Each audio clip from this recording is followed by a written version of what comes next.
Kids volunteers, I'm so glad that we are getting to come back in our Coastal Kids space. But I do want to go over a few guidelines that might have changed from before to post-COVID. So we're going to go over some things. When you check in, you are going to get your temperature checked and you will get some hand sanitizer. So you will do that at the main Coastal Kids lobby. So make sure you get your temperature checked there. If you don't have a mask, we will also provide those for you up in the Coastal Kids lobby as well. So then you'll make your way down, and you are my K-3 volunteers. So outside of each room, we have our space capacity of how many kids and how many volunteers can be in each space, as well as how family members are going to drop off or pick up their children. So when we enter back into our Coastal Kids space, you can see that it looks a little bit different. It's a little bit bigger and more open. We took some things out just for spacing capacity. So if we follow this way, I have moved your lesson plans over to this space. So they will still be on the top shelf, and we will have an individual lesson plan per volunteer. So that way you don't have to share or anything like that. You will have each of your lesson plans up there. Okay, so going into roles of what I need for you guys from volunteers. I will need one person to be doing the check-in. So we're not going to have the kids sign in anymore. We will have one volunteer that's holding the clipboards and assigning each kid's name in, just so that way they're only holding the clipboard. So I'll need one person over here doing that. Then I'm going to need somebody, or maybe two people, over by our activities. So we are still going to provide activities and coloring sheets for each of our kids, so that way they can still have fun when we are getting ready for service. But the volunteer that's standing here is going to ask the child which activity they would like. They can definitely look at the different labels that are on there, pick which one they would like, and the volunteer is going to pick it up and take it to the spot on the floor. So we have all these colorful dots. Now, the kindergarten and first graders are going to sit within these first two rows. So we can have 9 kindergarten and first graders. So that's for these 2 rows. So if a kindergartner sits right here, the volunteer would place down the box and the kindergartner can get started there.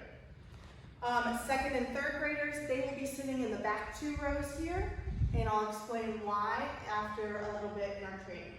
So that's how our opening activities will work. As volunteers, I kind of want you to obviously keep your distance, but just make sure you're still engaging with the kids and having conversation with them, making them feel welcome back at Coastal Kids. That will be so important. So when service starts and large group is about to start, I'm going to have a couple volunteers, 2 or 3 of you, to pick up the bins from each spot. So go to each child's bin, pick it up, and take it over to this bookshelf over here.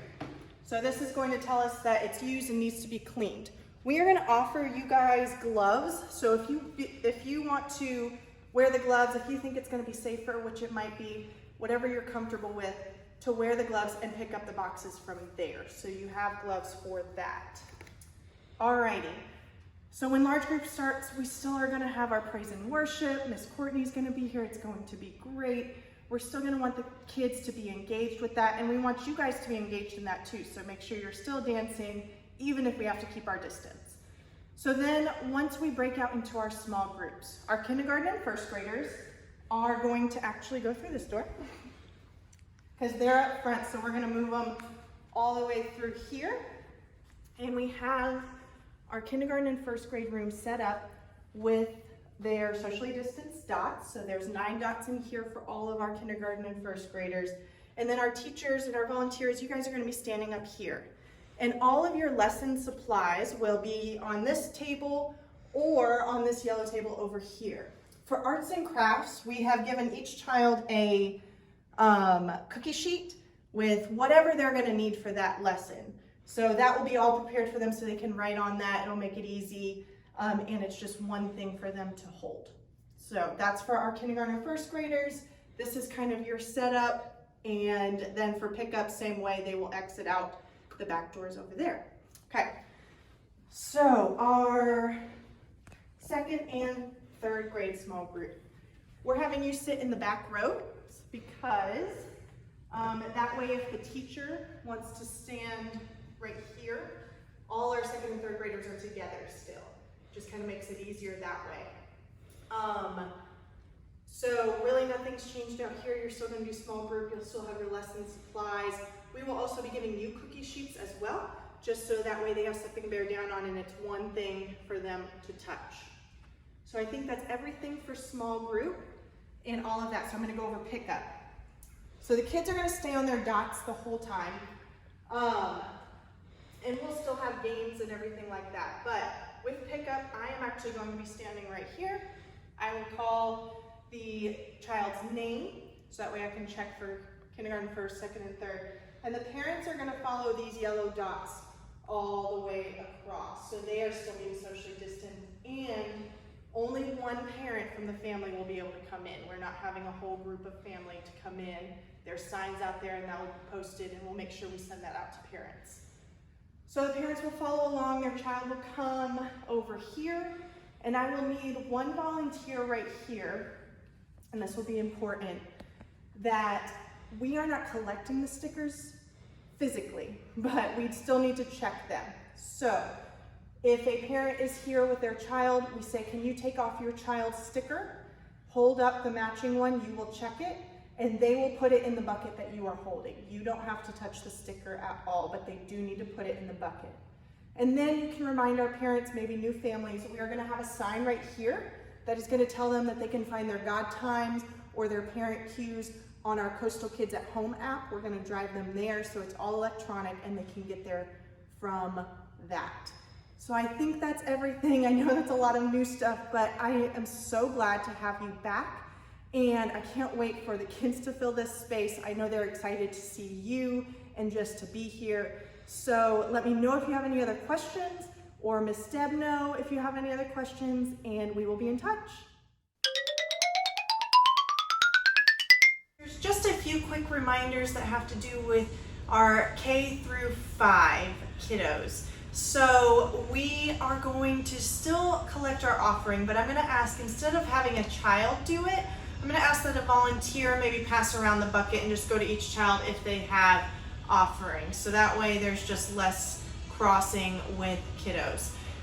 So as I said in my video, we are requiring that volunteers wear masks and children. So all our Coastal Kids will need to wear a mask. If you find that you might have a child that really does not want to wear a mask or keep theirs on during Coastal Kids, please come get Miss Deb or I, and we will handle the situation as need be. So we have those if the child needs a mask as well. And then for our treasure box, we welcome our new people, or if it's their birthday, we love to get them in the treasure box, but that's a lot of touching, so we are going to do it as giving them a little treat bag because we're excited for them to be in Coastal Kids and we want to welcome them. So it will have candy, maybe a little toy in there, and that will be for them, so you can hand them just a little bag there. So that's, and then our bathrooms. So with the bathrooms, we're going to ask that you use the Coastal Kids lobby bathrooms. So before they enter the bathroom, they're going to need a pump of hand sanitizer. So just that way their hands are clean going in. Then obviously, hopefully they will wash their hands, give them that little reminder to wash their hands, 20 seconds, sing happy birthday, whatever. And then when they come out, you can give them another pump of hand sanitizer just to be safe, and then you can enter back into the room. That's it for bathrooms. You just want to keep it as clean as possible. We will be cleaning them as much as possible, but you don't have to worry about that as a volunteer. We just want you to be able to interact with the children and get back into your space as needed. So that's it for our reminders. Good to see you. I'll see you soon.